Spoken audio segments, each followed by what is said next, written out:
Well, welcome to this Good Friday service. My name is Tori Hastings. I'm one of the pastors here. For those of you who are physically here, welcome. For those of you who are tuning in online, welcome as well. I want to give you a little overview of how this service will go because it's a little bit different if you've never experienced it before. This service was kind of conceived about 3 years ago, and if you've been part of it or you've come before, then you know it's a very moving and very meaningful service. Mostly, it is a contemplative service, and not in a heady way, but a way for us to sit with the day that Jesus is handed over and crucified. And so you will hear lots of beautiful music. You will hear a homily from the heart of one of our pastors. You will hear scripture of the end of Jesus' life and death. There will be some video. This is not a traditional service. This is more of a experience, walking with Jesus in his final hours. At the end of the service, you will hear 33 tolls of a bell, signifying the end of Jesus' 33 years walking this earth. And then I invite you to all depart in silence. That will be the end of our service. No one will dismiss you. And to avoid some congestion, we'll dismiss from back to front. And so that being said, let's begin our journey of Jesus' last hours together.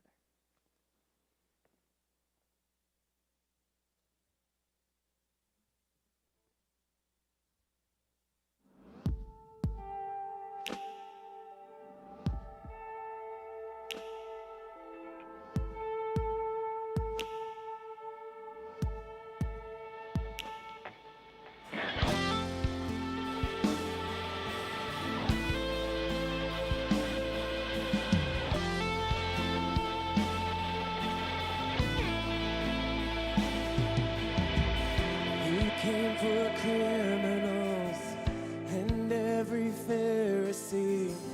You came for hypocrites, even one like me.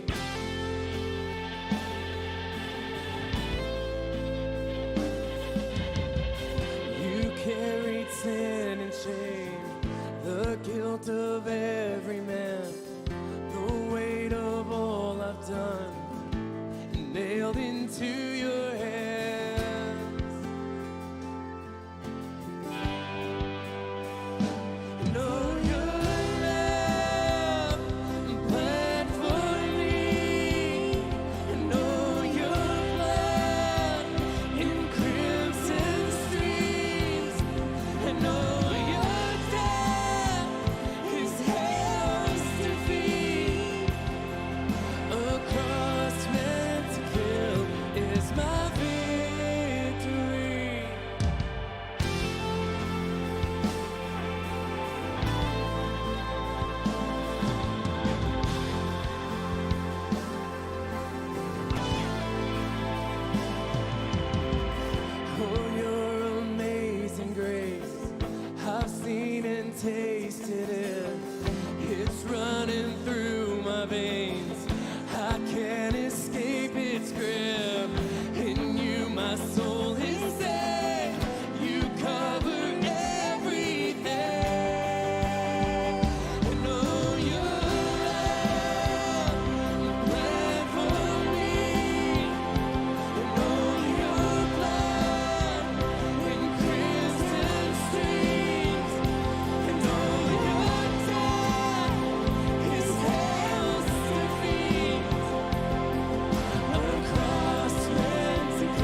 takes away our sin, who takes away our sin.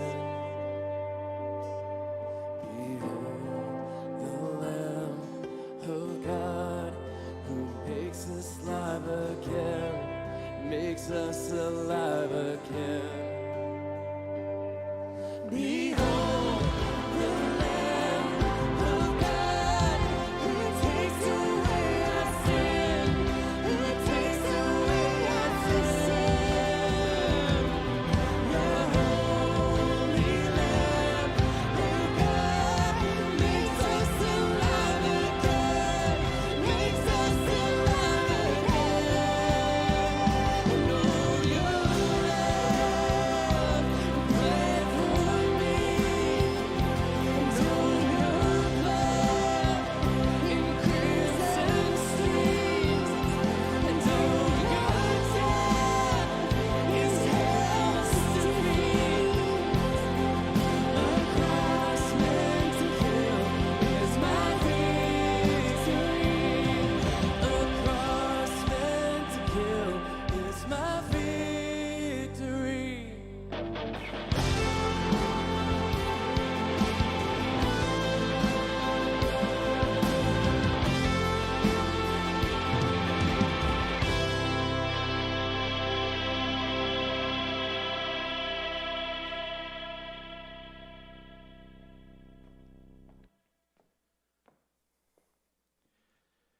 So, I have a confession to make to you all before we get fully started into the homily. I ran into a friend, an old friend of mine, last weekend. My brother-in-law got married here in the chapel last week, and one of his groomsmen in the wedding was there, and I ran into him, and he asked me, he is a devout Catholic, one of the most faithful people that I know, and he asked me where a close Catholic parish was where he could go to confession. So it reminded me that confession is a good and holy and right thing. And so I wanted to confess something to you all. This is my least favorite day of Holy Week. And so the staff saw fit that I should offer the homily on this Good Friday. I really like last weekend. I love the palms. I love the celebration. And I even like Maundy Thursday. I love the imagery of Jesus washing his disciples' feet, welcoming people to the table. But I would prefer, if I had my way, to jump from Maundy Thursday straight in to Easter. It is not the Holy Week day that I ever want, but it is almost always the Holy Week day that we all need in our journey through Lent toward the cross. Because today we find the cross. And I think a part of the reason I don't like it is because I was raised, like many people in my generation, with the idea and being told and taught that you can't hold two opposite things at the same time, right? You can't feel opposite emotions at the same time. And we know that that's not true. We humans have a remarkable ability to hold seemingly opposites in tension in our lives. We can feel so joyful, but also there be a tinge of sadness in our lives because something doesn't quite complete that joy. The cross for me is something that holds the tension of opposites for us. The song we just sang tells that story beautifully, I think. It is pain and it is beauty, all wrapped up together. One of my favorite writers and theologians is a guy by the name of Sean Gladding, and if you spent much time around me, you know that I love his book, The Story of God, The Story of Us. And in it, Sean asks a central question. Is God a part of your story, or are you a part of God's story? Is God a part of your story, or are you a part of God's story? And Sean writes that there is a problem with most of our modern day theology as Christians. And he sums it up like this, very succinctly, that we tend to start our theology really in life and understanding of faith around Genesis chapter 3, the fall of man. That we were bad, humanity was sinful, and so God had to send his son, Jesus, to die for our sins because we were so bad, and now everything's fine. I am not here to tell you that that's not an important part of the story of God. It is an important part of the story of God. What Sean would say is that there's just a whole lot more than that. There's just a whole lot more to the story than that. And as I have walked through the story of my faith, Good Friday has become one of those days that helps me understand the totality of the story of Jesus and the story of God, which we are in. A story that has been written for thousands of years and will be written long after we leave this earth. I was driving in my car a couple years ago, and one morning I was headed to work, and I heard an NPR story on the radio about a Syrian documentary filmmaker by the name of Faris Fiad. And Fiad was born and raised in Syria, and in 2011 he was one of the first people to grab his camera and head out to the streets when pro-democracy rallies broke out in opposition to President Bashar Assad's government and the tyranny that the people were experiencing. And so Fiad documented weeks and weeks and weeks and weeks of pro-democracy rallies, most of them peaceful.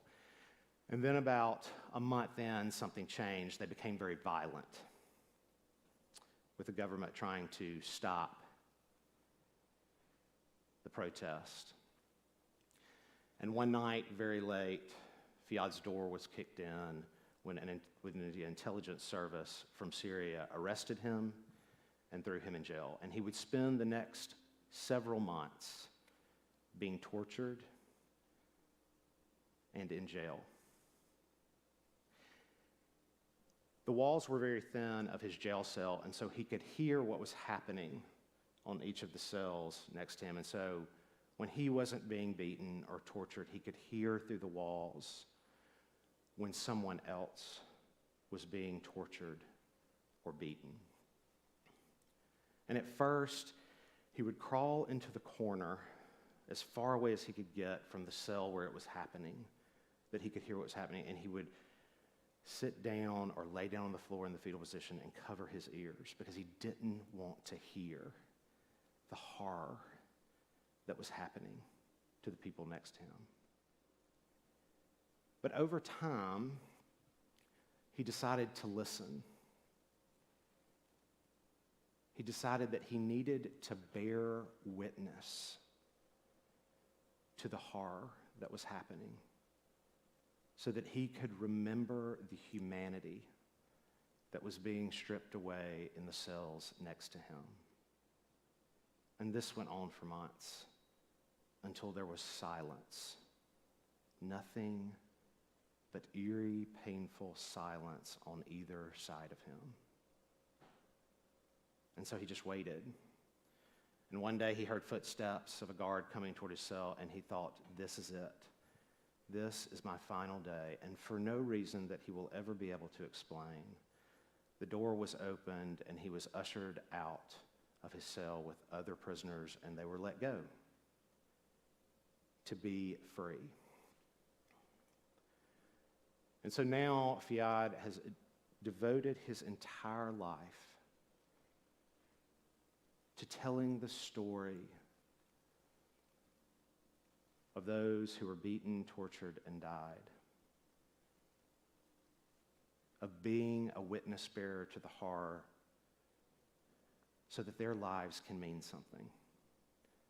And he notes when he tells his story that the only way he knew to get to the other side himself and the trauma that he experienced and the beauty that had to be on the other side of this horror and to live again and to find life again was to tell the stories of those that he encountered.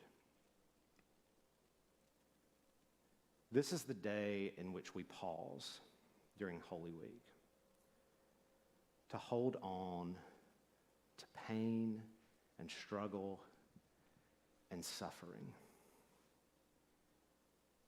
And it occurs to me that today is the day, more than any other time in Jesus' life, that we are closest and most like him. Not even at his birth, not even in his miracles, not even in his parables, not even in his sermons when he's preaching.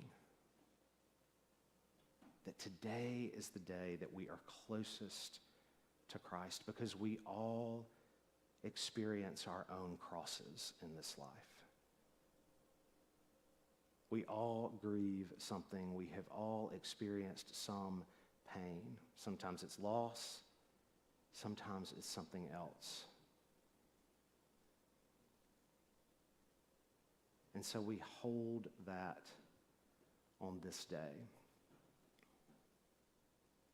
There are those who would say, like Sean Gladding points to, that the total story of the gospel is that Jesus died because we were bad.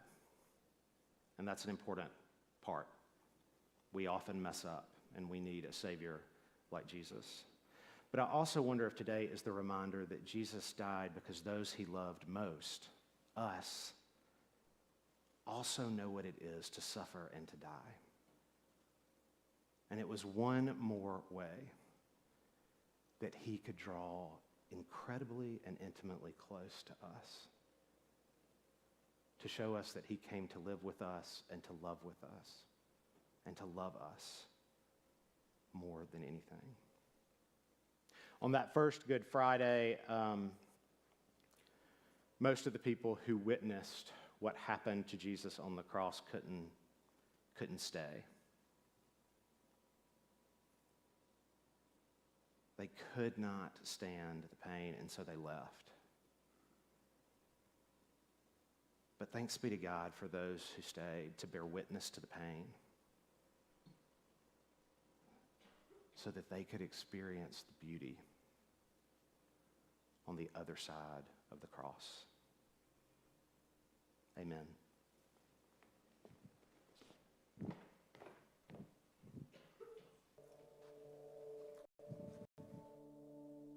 It's funny. Years ago, I was going to speak on Easter Sunday, and my wife Kim sort of... And you're still married? Yeah, I'm still married. 30 years later, still married to my beautiful wife Kim. I have two great kids, Aaron and Mariah, a third daughter, Patty, who is our foster daughter, and she's amazing. I was going to speak on Easter, and Kim asked me what I was going to speak on. And of course, she was only asking that out of politeness. She figured I would say the resurrection of Jesus. It's Easter. And I said, I'm going to speak on beauty. And she looked at me with such frustration. She says, what? And I said, yeah, I'm going to speak on beauty because really, if you look at the scriptures, the human story is the interweaving, the tension between tragedy and beauty. And what Ecclesiastes says is that God makes all things beautiful in its time. And it tells us in the scriptures that we did not consider Jesus beautiful. We considered him hideous, and that we saw no beauty in him. And yet the scriptures also tell us that Jesus is the beautiful one. And I think it's interesting they had this interweaving between beauty and tragedy to the very end of Jesus' life. And then you have this, the consummate tragedy of all human history, the death of God, the crucifixion of Jesus Christ. And in the world's greatest tragedy, you have the greatest moment of beauty. And it's interesting now, even generations later, thousands of years later, people wear crosses not as a declaration of tragedy, but really as a metaphor of beauty. And when we think of the cross, it actually becomes a declaration of hope rather than of despair. It shouldn't surprise us that God brings this moment where tragedy and beauty collide, and they, in a sense, crush Jesus on the cross. He's crucified, buried, and then raised on the third day. And it's the most profound declaration that out of every tragedy, God will create beauty if we will allow him.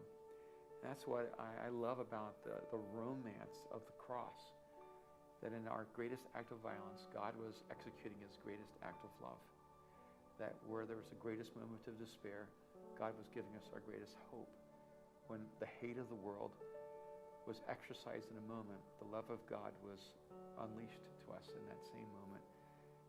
The cross is where the interweaving of tragedy and beauty come together and can never be separated.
Your glory is so beautiful. I fall onto my knees and all. And the heartbeat of my life is to worship in your light. 'Cause your glory is so beautiful. Your glory is so beautiful.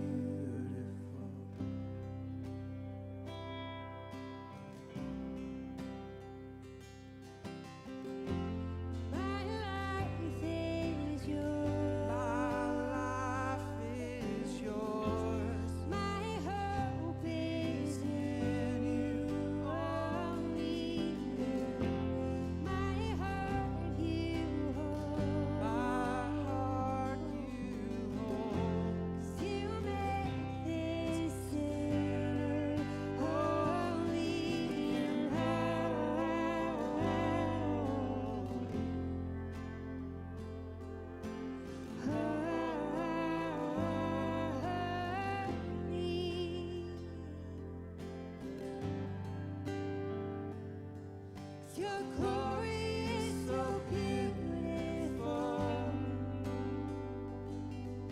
I fall onto my knees in awe. And the heartbeat of my life is to worship in your light. 'Cause your glory is so beautiful. Your glory is so beautiful.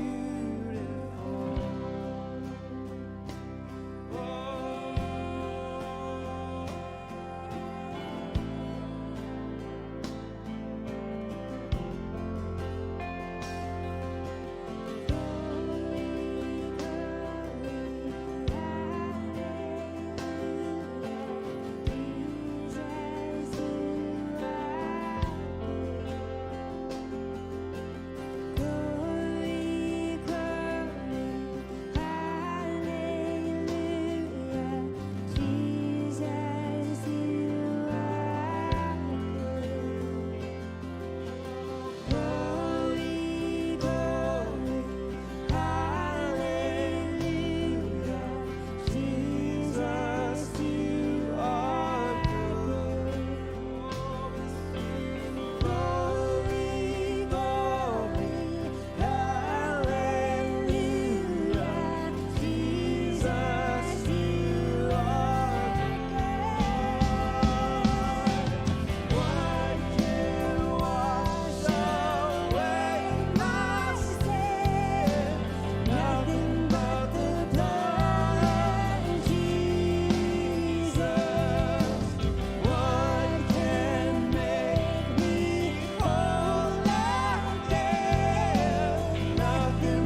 Then Jesus went with them to a place called Gethsemane.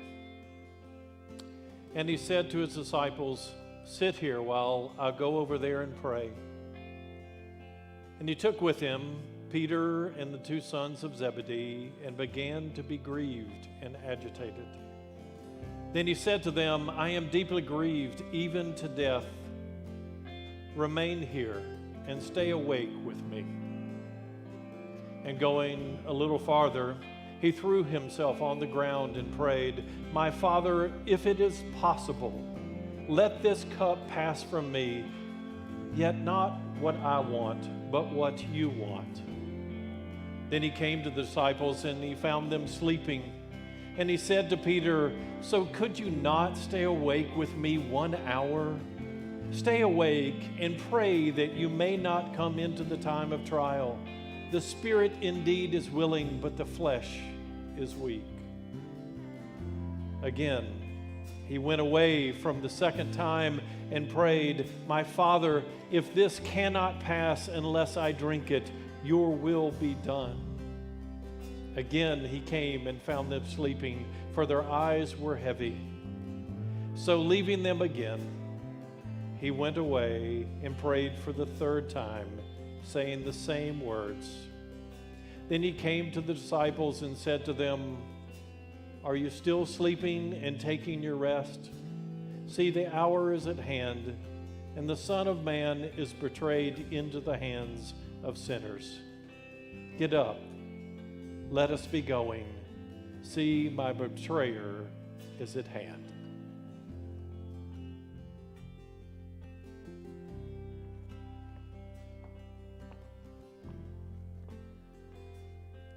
While he was still speaking, Judas, one of the 12, arrived. With him was a large crowd with swords and clubs from the chief priests and the elders of the people. Now the betrayer had given them a sign saying, "The one I will kiss is the man. Arrest him." At once he came up to Jesus and said, "Greetings, Rabbi," and kissed him. Jesus said to him, "Friend, do what you are here to do." Then they came and laid hands on him and arrested him. Suddenly, one of those with Jesus put his hand on his sword and drew it and struck the slave of the high priest, cutting off his ear.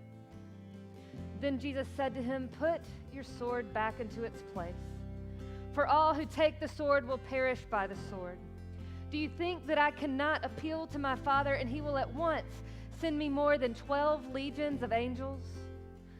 But how then would the scriptures be fulfilled, which say it must happen this way?" At that hour, Jesus said to the crowds, "Have you come out with swords and clubs to arrest me as though I were a bandit? Day after day I sat in the temple teaching, and you did not arrest me. But all this has taken place so that the scriptures of the prophets may be fulfilled." Then the disciples deserted him and fled.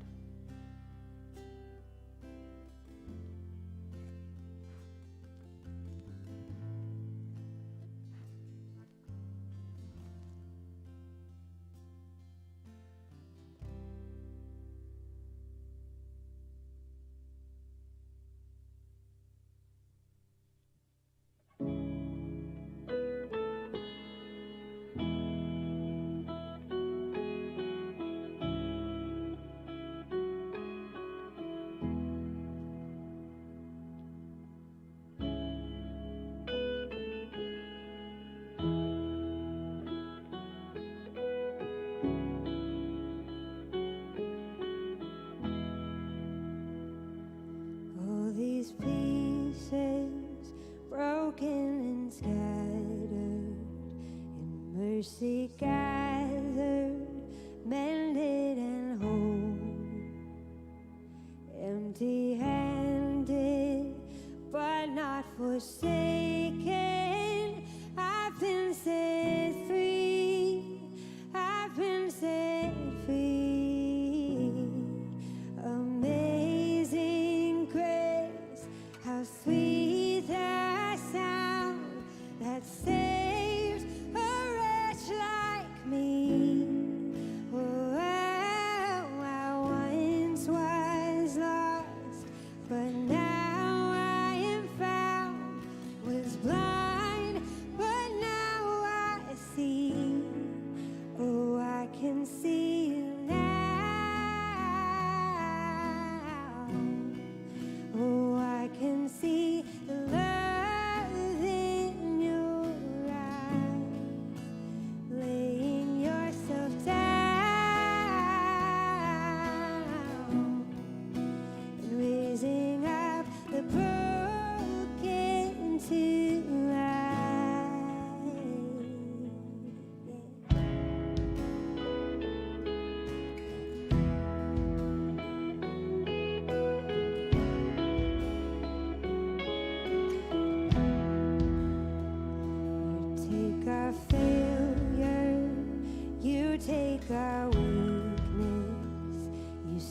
your treasure in jars of clay.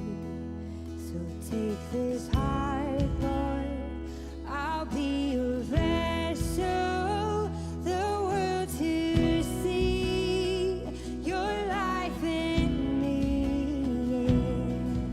Amazing grace, how sweet the sound that saves a wretch like me. Oh, I once was lost, but now I am found. Was blind, but now I see. Oh, I can see now.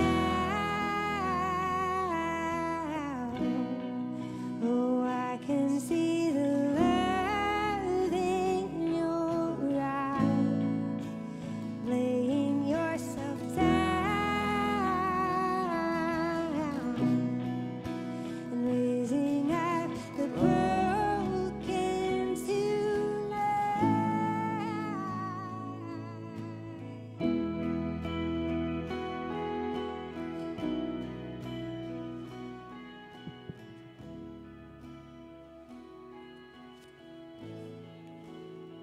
Now Jesus stood before the governor, and the governor asked him, "Are you the king of the Jews?" Jesus said, "You say so." But when he was accused by the chief priests and elders, he did not answer. Then Pilate said to him, "Do you not hear how many accusations they make against you?" But he gave him no answer, not even to a single charge, so that the governor was greatly amazed. Now at the festival, the governor was accustomed to release prisoner for the crowd, anyone whom they wanted. At that time, they had a notorious prisoner called Jesus Barabbas. And after they had gathered, Pilate said to them, "Whom do you want me to release for you, Jesus Barabbas or Jesus who is called the Messiah?" For he realized that it was out of jealousy that they had handed him over. While he was sitting on the judgment seat, his wife sent word to him, "Have nothing to do with that innocent man, for today I have suffered a great deal because of a dream about him." Now the chief priests and the elders persuaded the crowd to ask for Barabbas and to have Jesus killed. The governor again said to them, "Which of the two do you want me to release for you?" And they said, "Barabbas." Pilate said to them, "Then what should I do with the Jesus who is called the Messiah?" All of them said, "Let him be crucified." Then he asked, "Why? What evil has he done?" But they shouted all the more, "Let him be crucified." So when Pilate saw that he could do nothing, but rather that a riot was beginning, he took some water and washed his hands before the crowd, saying, "I am innocent of this man's blood. See to it yourselves." Then the people as a whole answered, "His blood be on us and on our children." So he released Barabbas for them. And after flogging Jesus, he handed him over to be crucified.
raising up the broken to life.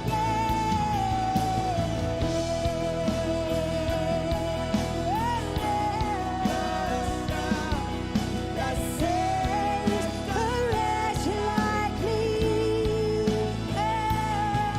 Down went sweet lines, but now I'm found was blind, but now I see who I can see now.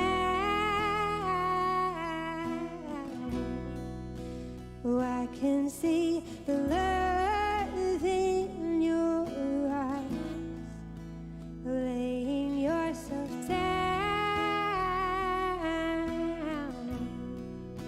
and raising up the broken to life.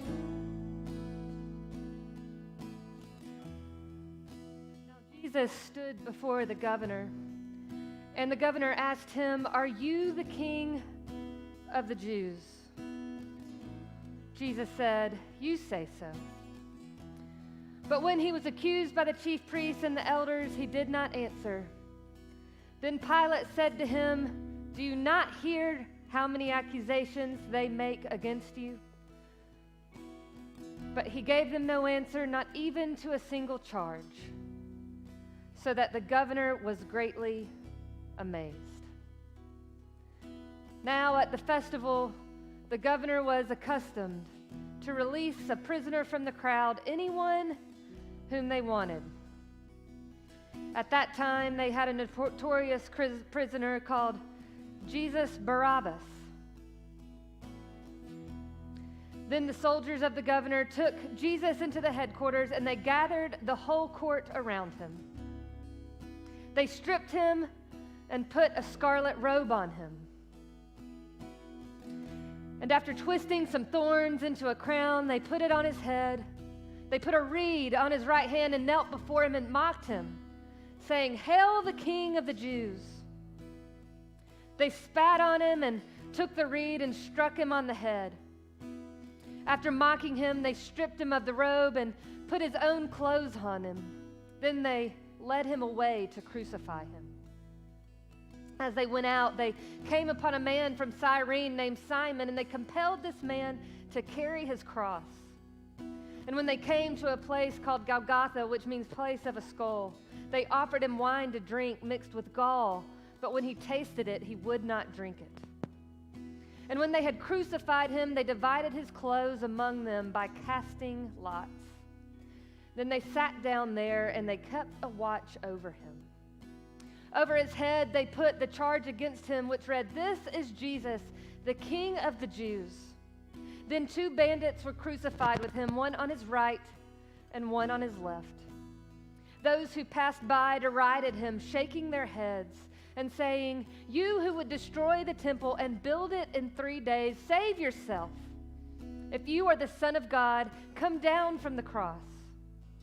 In the same way, the chief priests also, along with the scribes and elders, were mocking him, saying, "He saved others, he cannot save himself. He is the King of Israel. Let him come down from the cross now, and we will believe in him. He trusts in God. Let God deliver him now, if he wants to. For he said, 'I am the Son of God.'" The bandits who were crucified with him also taunted him in the same way.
From noon on, darkness came over the whole land until 3 in the afternoon.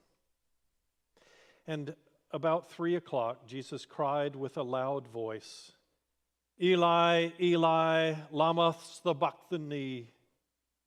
That is, my God, why have you forsaken me?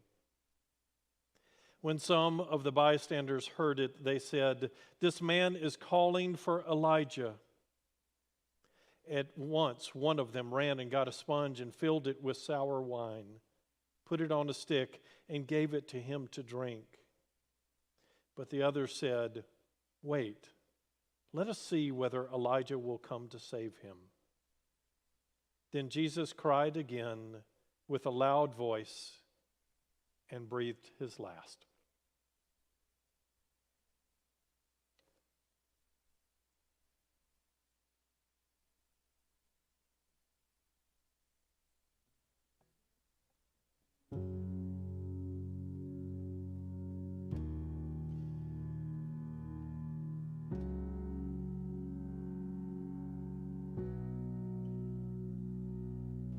Once was a season of infinite light, when the distance of heaven was not far behind. I was close to you. I was close to you. Carry me back to that moment in time when the colors and fragments were beautifully bright. How I long for you. How I long for you. 'Cause out here in the dark, underneath the canopy of stars, constellations falling from your heart.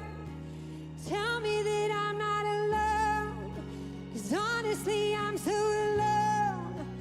Promise me I'm not alone.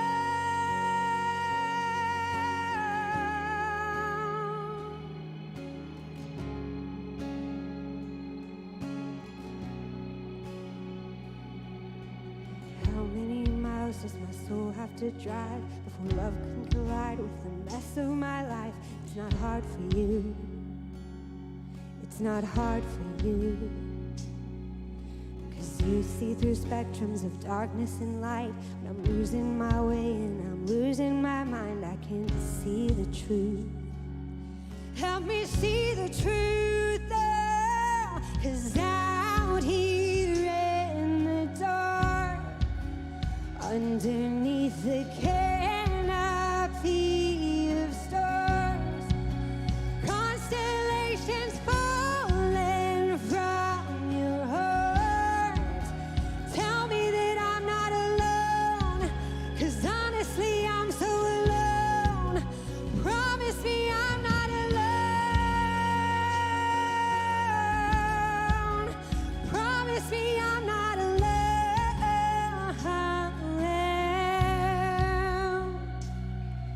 When I felt the light of the moon on my face, the memory of sun that'd been shining for days. You've already been in this desolate place. You've already been here and you've made a way. Pinpricks of glory strung out across the sky. Memories of darkness undone by the light, reminding me that you're right here.